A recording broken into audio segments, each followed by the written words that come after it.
let's take a look at Glitch Clutch Null Gainer, a level 8 synchro from Chaos Origin that was revealed a couple of days ago, but I haven't seen it yet. Pretty cool looking card, I gotta say. It is a level 8 Dark Psychic Synchro, generic, so any one tuner plus non-tuners. You can only use the first and second effect of this card's name each once per turn. If this card is synchro summoned, you can add a level 8 or higher monster with 0 attack from your deck to your hand. You can target a monster in your grave with 0 attack, special summon it, but its effects are negated. Also, it cannot be used as material for Fusion, Synchro, Exceed, or Link. This is an interesting card. This is the type of card. It reminds me of that other generic level 8 synchro that they printed a while ago. That was like not obviously broken, but had some pretty interesting applications. If it's just a database card, right? It was, what was the other one called? I'm referring to Diabolantis, I think. It reminds me of this card where it's like, it's a generic level 8 synchro, and then it sends insect and or plants from deck to grave. So it's like, it has applications. It's obviously a solid card. Like this is obviously not a bad Yu-Gi-Oh card, right? A level 8 synchro that adds a level 8 or higher with 0 attack from your deck to your hand on summon, has no locks on it, and also revives a monster from the graveyard. Like, that's gotta have some solid applications. The question is just, what do you do with it, right? And even if there is a good target for it, right, that's also something to keep in mind. Even if there is a good target for this card, does it make sense to play them together? Because maybe you play this in like a deck that doesn't even have the ability to make synchros. Like, you guys are saying that, oh, you can add Varurun. Like, yeah, you can add the Varurun from your deck to your hand, but there's no way that's ever gonna happen, right? There's no way that's ever gonna happen. Can the clowns use this card? Don't they tribute extra deck monsters? I think the clowns are also locked out of the extra deck. Like, you can't. What was the lock for Clown Clan? I forget. They had like some weird unique lock, like you couldn't use any effects out of the extra deck or something, right? It's meant for the dark tuners. Are the dark tuners the really bad cards we read like 2 weeks ago?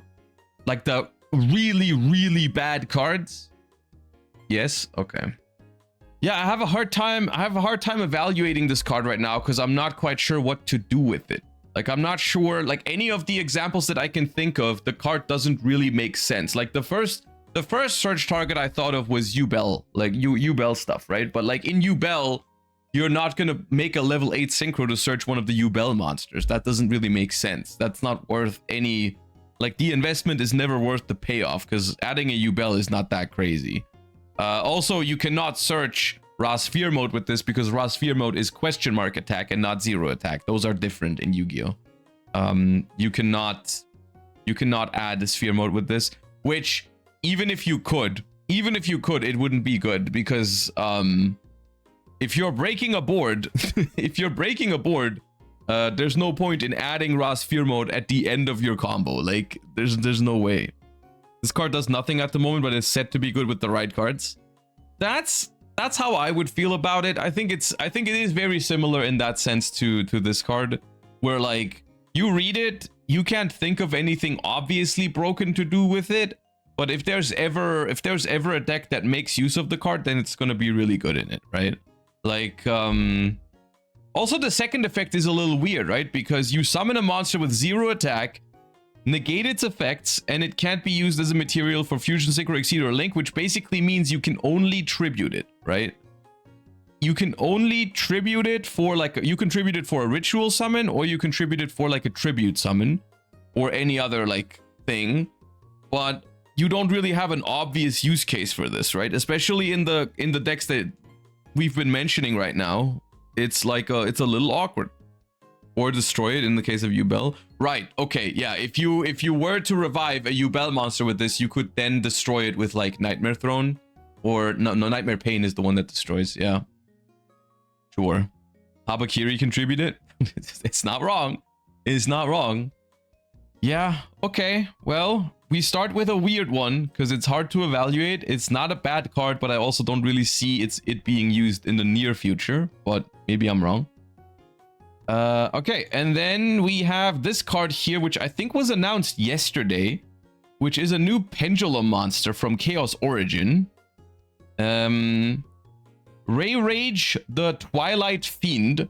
which is a level 3 light dragon, right? The Twilight Fiend is, of course, a dragon, but maybe it's better that it's not a light fiend.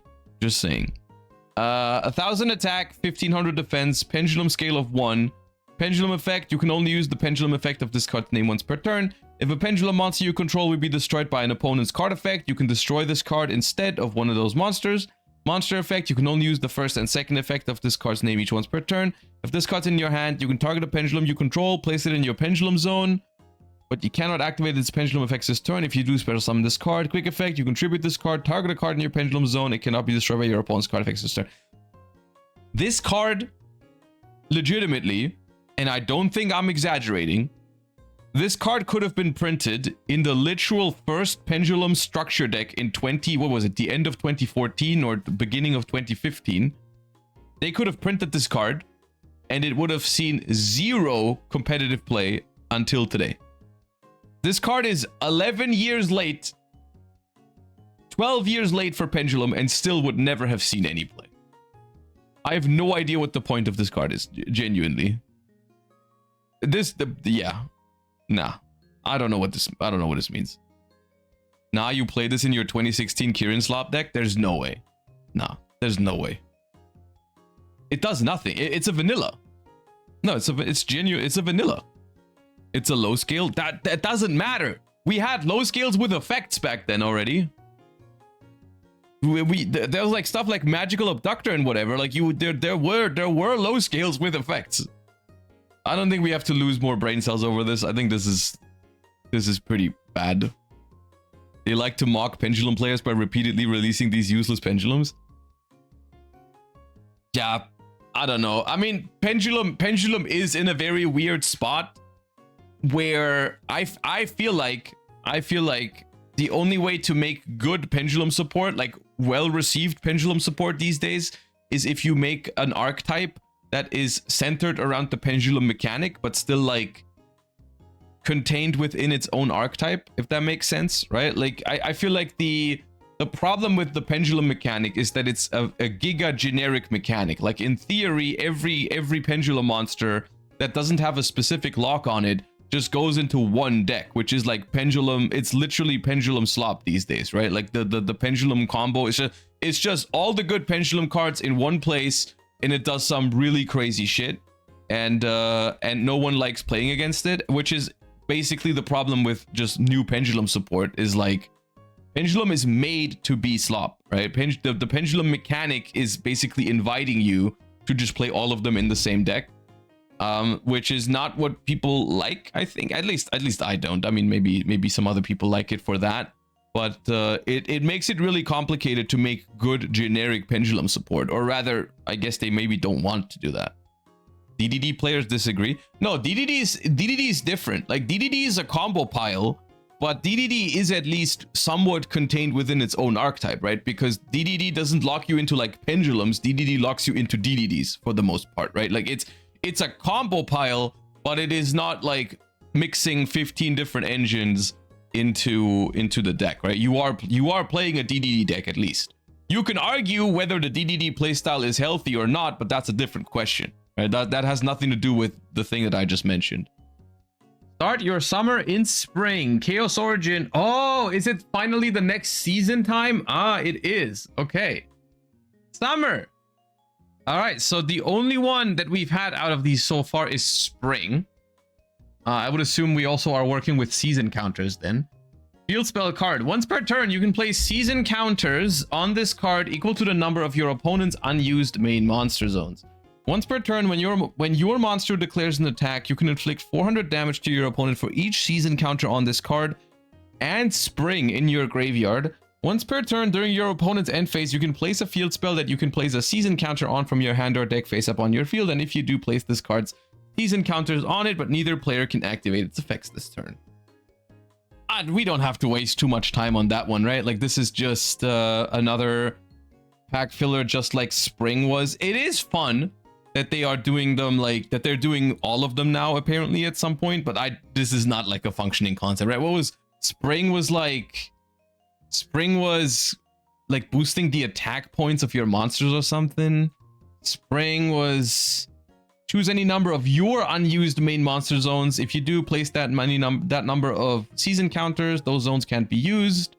Monsters you control gain 400 for each season counter. Once per turn during your opponent's end phase, you can replace it with a different one. Yeah. I mean, it's a funny gimmick, but nothing else. It's a funny gimmick, but nothing else. Unless eventually either fall or winter are completely broken. Okay.